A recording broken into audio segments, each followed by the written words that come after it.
Cuando tenía 5 años, asistí a una escuela primaria que, hasta donde podía entender, estaba enfrascada en la importancia de aprender por medio de la actividad. Era parte de un programa nuevo diseñado para posibilitar que los niños se desarrollaran a su propio ritmo. Para facilitar esto, la escuela alentaba a los profesores a que confeccionaran planes de estudio inventivos. A cada profesor se le daba la libertad de crear sus propios temas, los cuales estarían en efecto por la duración del año, y todas las lecciones de las diversas asignaturas estarían diseñadas con el espíritu de este tema. Los temas recibían el nombre de grupos. Había 4 grupos: espacio, mar, tierra y comunidad, el grupo en el que yo estaba. En los grados preescolares de este país no aprendes mucho además de cómo atar tus zapatos o cómo compartir, así que la mayoría no es memorable. Solo recuerdo 2 cosas con claridad: que yo era el mejor para escribir mi nombre de manera correcta, y el proyecto Globo, que había sido la marca distintiva del grupo comunidad.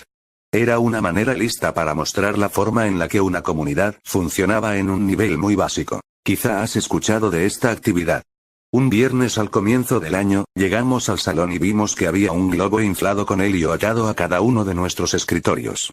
También había un marcador, un lápiz tinta, un pedazo de papel y un sobre.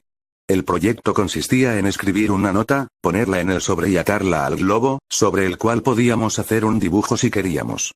La mayoría de los niños comenzaron a batallar por los globos porque querían diferentes colores, pero yo empecé con mi nota, pues había pensado mucho sobre ella. Todas las notas tenían que adherirse a una estructura vaga, pero se nos permitía ser creativos dentro de esos límites. Mi nota decía algo como esto: hola. Encontraste mi globo. Mi nombre es nombre y asisto a la escuela primaria. Puedes quedarte con el globo, pero espero que puedas escribirme de vuelta.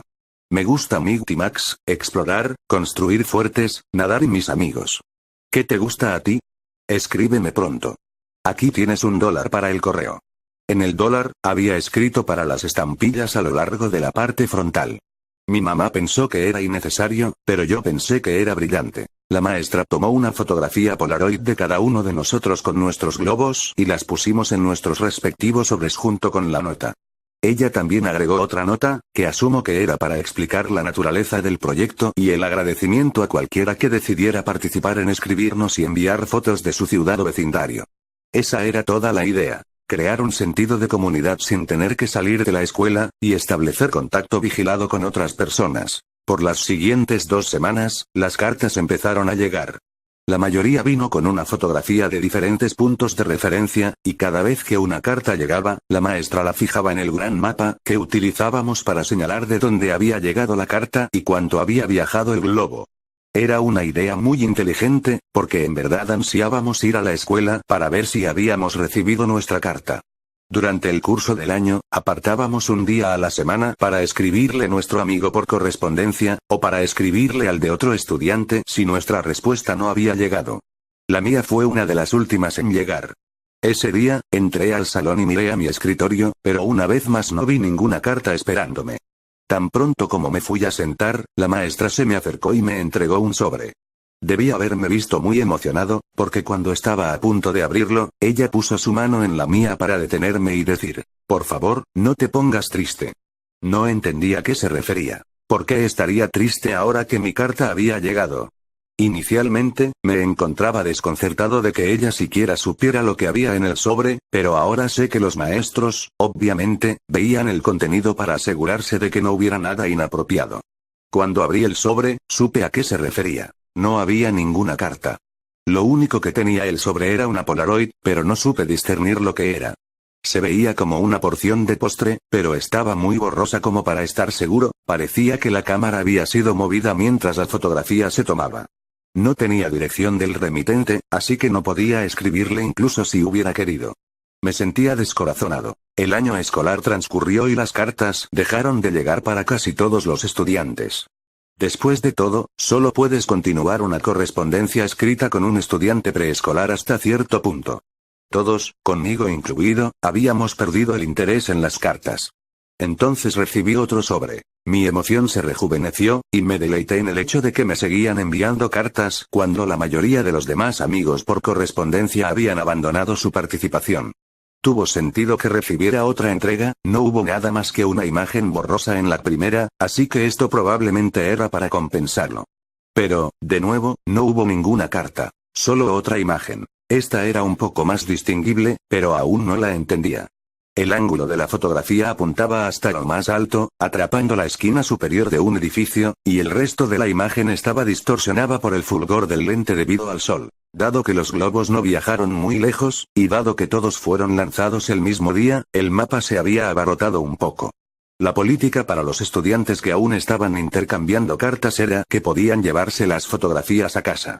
Mi mejor amigo, Josh, tenía el segundo número más alto de fotografías llevadas a casa. Su amigo por correspondencia era muy agradable y le envió fotografías desde todas partes de la ciudad vecina.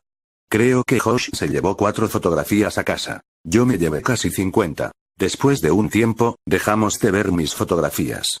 Simplemente guardaba los sobres en uno de los cajones de mi habitación, donde albergaba mi colección de rocas, cartas de béisbol, cartas de historietas, Marvel Metal, para quienes las recuerdan, y cascos de béisbol en miniatura que conseguía de la máquina expendedora en Winn-Dixie después de las prácticas de béisbol infantil. Para Navidad de ese año, mi mamá me había dado una máquina de granizados pequeña, y Josh en verdad la había codiciado, tanto que sus padres le compraron una ligeramente mejor para su cumpleaños el día antes de Año Nuevo.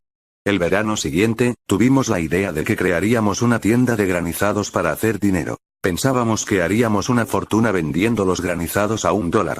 Josh vivía en un vecindario diferente, así que eventualmente decidimos que el mío sería mejor porque había muchas personas interesadas en sus céspedes.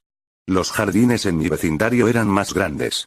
Hicimos esto por 5 fines de semana consecutivos, hasta que mi mamá nos dijo que teníamos que parar. En la 5ª semana, Josh y yo estábamos contando nuestro dinero. Hicimos un total de $16 ese día y los dividimos equitativamente.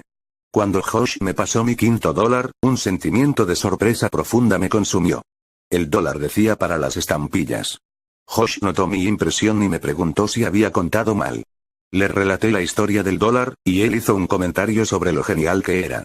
A medida que pensaba sobre ello, estuve de acuerdo.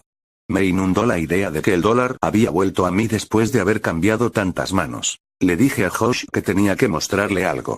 De vuelta en mi habitación, abrí el cajón y saqué un lote de sobres.